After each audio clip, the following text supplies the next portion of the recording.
शिकणार आहोत daily use sentences. आपण जे वाक्य इंग्लिश मध्ये दैनंदिन जीवनात वापरत असतो, जे आपण मराठीमध्ये बोलतो, तेच आपल्याला इंग्लिश मध्ये बोलता यायला हवं.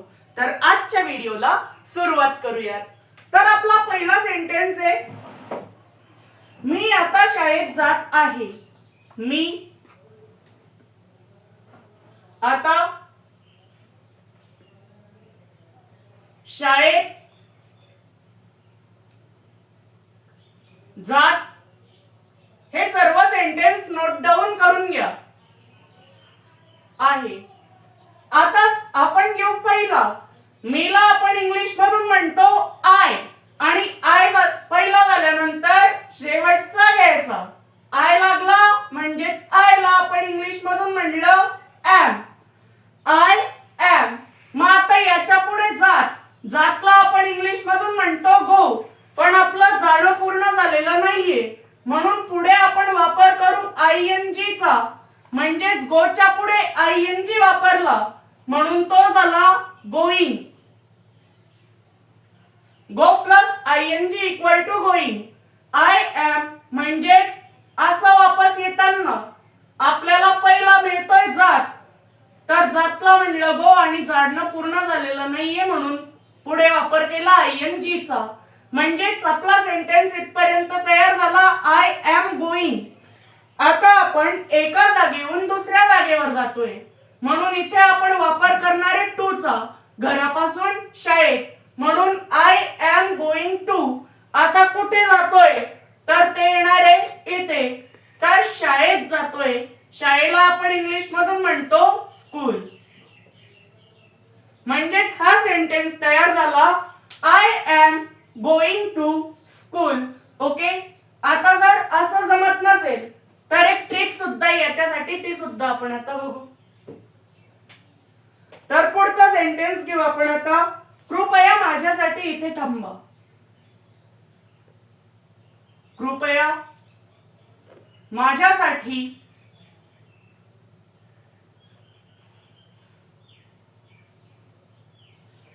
इथे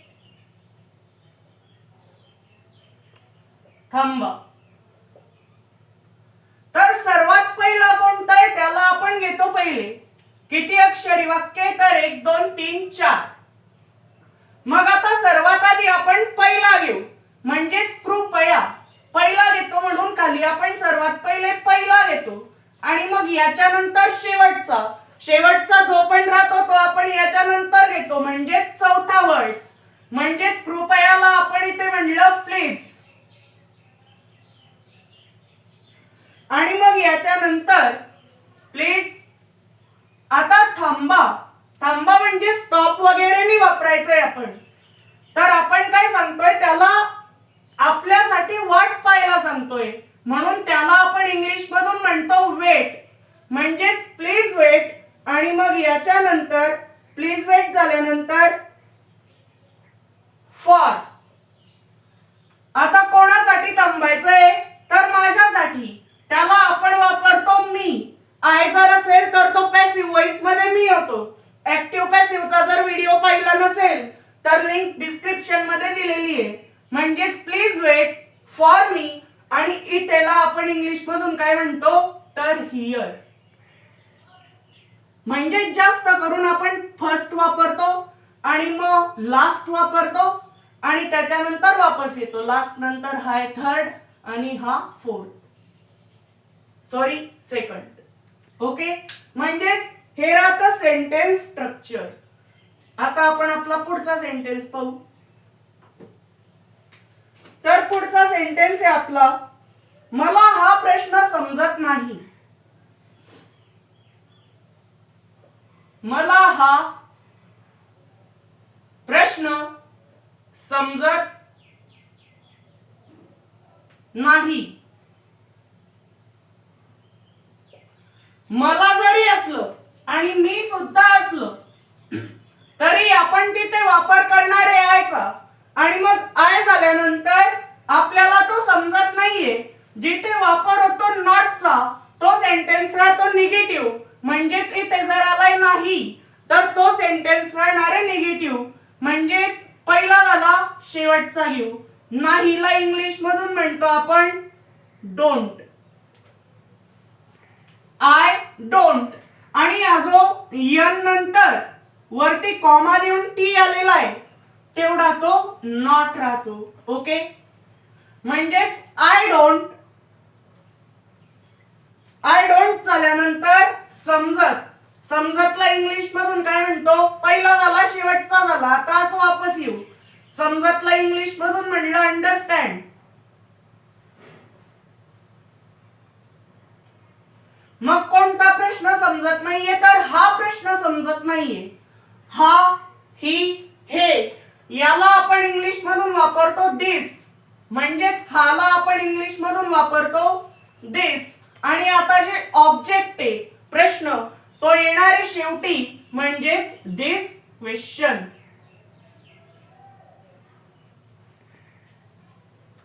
तर आता आपला पुढचा सेंटेन्स आहे, तू आता काय करत आहेस. तू आता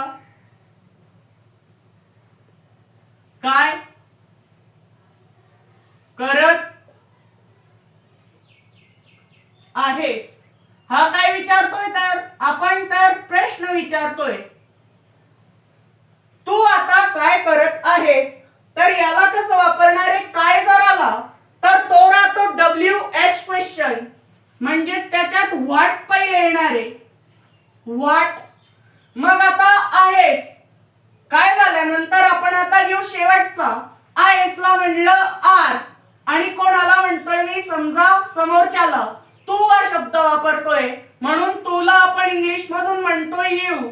म्हणजेच व्हॉट आर यू. आणि करत आहेस याला आपण वापरतो डू. पण त्याचं ते काम पूर्ण झालेलं नाहीये म्हणून आपण पुढे वापर करतो ING चा. म्हणजेच सेंटेन्स तयार झाला, व्हॉट आर यू डुईंग. म्हणजेच तू आता काय करत आहेस. हे सेंटेन्स तुमच्या मित्राशी सुद्धा बोलून पाहू शकता आणि प्रॅक्टिस करू शकता. तर आता आपण आपले पुढचे सेंटेन्स बघूया. आणि जे इंग्लिश शिकण्यासाठी मनापासून प्रयत्न करत आहेत त्यांच्यासाठी आपल्या चॅनलची सुरू झाली आहे गिफ्ट सिरीज. म्हणजेच या सिरीज मध्ये तुम्हाला गिफ्ट मिळणार आहे. ते गिफ्ट काय असेल ते सुद्धा सांगेल, पण त्यासाठी तुम्हाला व्हॉट्सअप चॅनल जॉईन करायचं आहे आणि याचे नियम काय ते पण सांगतो. तर आता व्हॉट्सअप चॅनलची लिंक दिलेली आहे डिस्क्रिप्शन मध्ये. ही स्क्रीन दिसते तुम्हाला, इकडे याच्याकडे लक्ष द्या.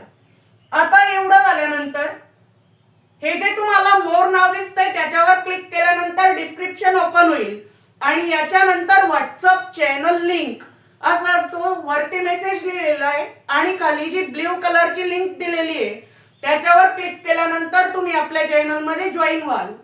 ओके, तिथे तुम्ही मेसेज नाही करू शकणार, पण नंतर मी तुम्हाला व्हॉट्सअप ग्रुप मध्ये ऍड करेल.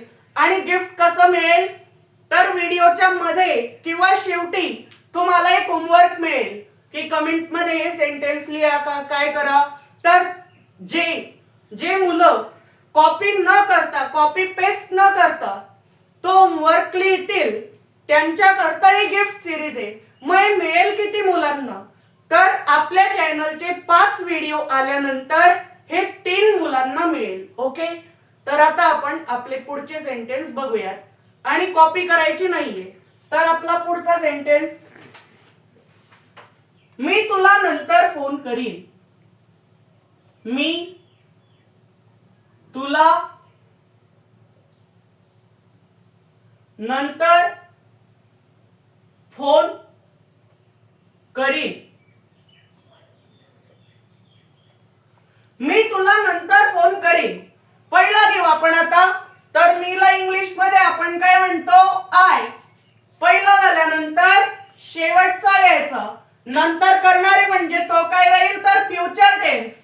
जेव्हा फ्युचर टेन्स येतो तेव्हा आपण आयच्या पुढे वापर करतो विलचा. शाल, विल सगळं केव्हा वापरायचं त्याच्यावर पुढचा व्हिडिओ बनवणार आहे आपण. ओके, मग आता आय विल आल्यानंतर फोन करीन.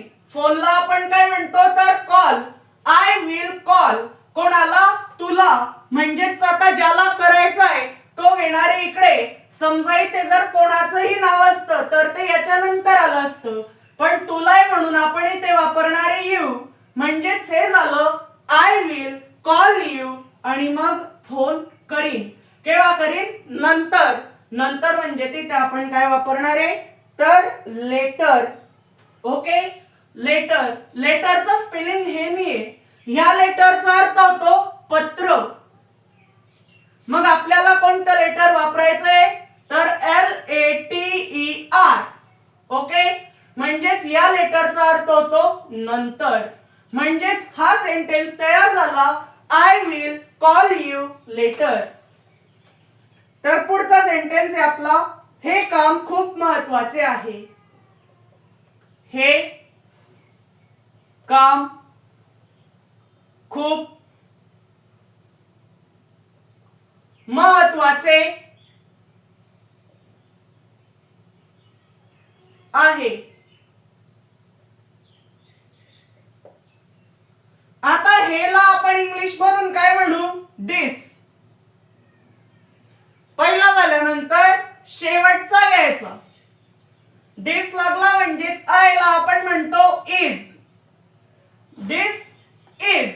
पण आता इथे शेवटचा नाही घ्यायचा आहे. मग घ्यायचं काय तर दुसरा म्हणजेच काम. याला आपण इंग्लिश मधून म्हणतो वर्क.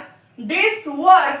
आणि मग हे झालं एक सब्जेक्ट पूर्ण, म्हणजेच काम आहे काय ऑब्जेक्ट. हे दोन्ही एकत्र करून दिस वर्क तयार झाला म्हणजे हाच झाला पहिला. पहिला झाल्यानंतर आपल्याला घ्यायचा आहे शेवटचा. आता आयला आपण इंग्लिश मधून म्हणतो इज. This work is. खूप महत्वाचे. खूपला आपण म्हणलं very. This work is very महत्वाचे. याला आपण इंग्लिश मधून म्हणलं इम्पॉर्टंट. म्हणजेच हा सेंटेन्स तयार झाला दिस वर्क इज व्हेरी इम्पॉर्टंट. तर आपला पुढचा सेंटेन्स आहे मला आज थोडी मदत हवी आहे. मला आज थोडी मदत हवी आहे.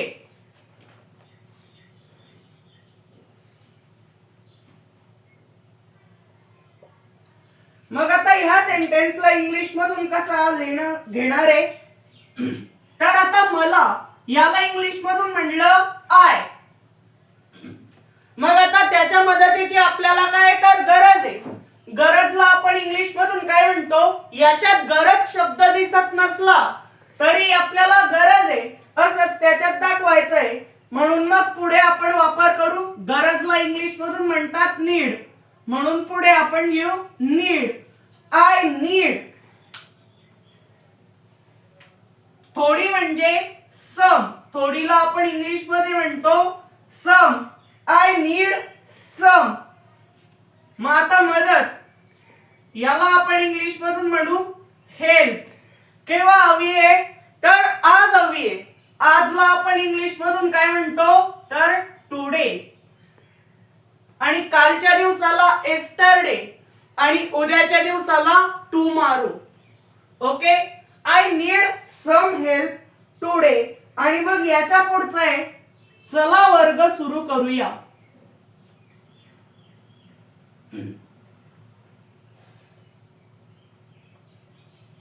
चला वर्ग सुरू करूया.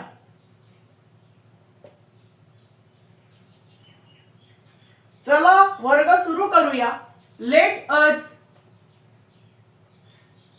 जे काम चालू करायचं आहे त्याला आपण वापरणारे लेटर्स. आणि मग याच्या नंतर सुरू करायचंय म्हणून त्याला आपण इंग्लिश मधून म्हणू स्टार्ट. मग आता इथे दिस ने वापरायचं आहे कारण तिथे ह नी हा किंवा ही आलेला नाहीये. मग काय वापरायचं आहे तर विशेषणाकरता आपण वापरतो द. अँड द चा वापर कुठे करायचा माहित नसेल तर तो सुद्धा व्हिडिओ आपण बनवलेला आहे. त्याची लिंक या व्हिडिओच्या डिस्क्रिप्शन मध्ये दिलेली आहे. Let us start the. काय सुरू करायचं आहे तर वर्ग. म्हणून इथे आपण आता घेऊ क्लास. तर अशा प्रकारे सेंटेन्स स्ट्रक्चर असतं. म्हणजेच आपण असं वाक्यरचना करू शकतो, पहिला शेवटचा मग वापस. ओके, जर तुम्हाला हा व्हिडिओ समजला असेल आणि जर पुढे सुद्धा असंच शिकत राहायचं असेल तर आपल्या या व्हिडिओला लाईक करा, चॅनलला सबस्क्राईब करा. आणि गिफ्ट सिरीज ज्यांना द्यायची असं महत्वाचं नाहीये की चॅनल सबस्क्राईब केलेलंच पाहिजे. गिफ्ट अशाच 3 जणांकरता आहे जे की मनापासून काम करतील. ओके, भेटूयात पुढच्या व्हिडिओमध्ये. आणि गिफ्ट काय असेल हे सर्वात तुमच्यासाठी महत्वाचं आहे. मग गिफ्ट काय असेल, समजा जे प्रथम म्हणजेच जो थर्ड येईल, जे थर्ड येतील त्यांच्यासाठी एक चार्ट असेल. चार्ट असेल कशाचाही, इंग्लिश शिकण्यासाठी. तो कोणत्याही ग्रामरचा असू शकतो किंवा बोलण्याविषयी असू शकतो. आणि जो फर्स्ट येईल, सेकंड येईल त्याला सुद्धा चार्ट असेल, पण थर्ड पेक्षा थोडा जास्त प्रोफेशनल असेल. आणि सेकंड आणि फर्स्टला एक माझ्याकडून सर्टिफिकेट सुद्धा मिळेल. तर भेटूयात पुढच्या व्हिडिओमध्ये. आणि त्या सर्टिफिकेटची तुम्हाला झेरॉक्स सुद्धा काढायची आहे. हा गिफ्ट सिरीज नंतरचा दुसरा व्हिडिओ आहे. अजून 3 व्हिडिओ आल्यानंतर गिफ्ट सिरीजचे 3 विनर काढले जातील. भेटूयात पुढच्या व्हिडिओमध्ये.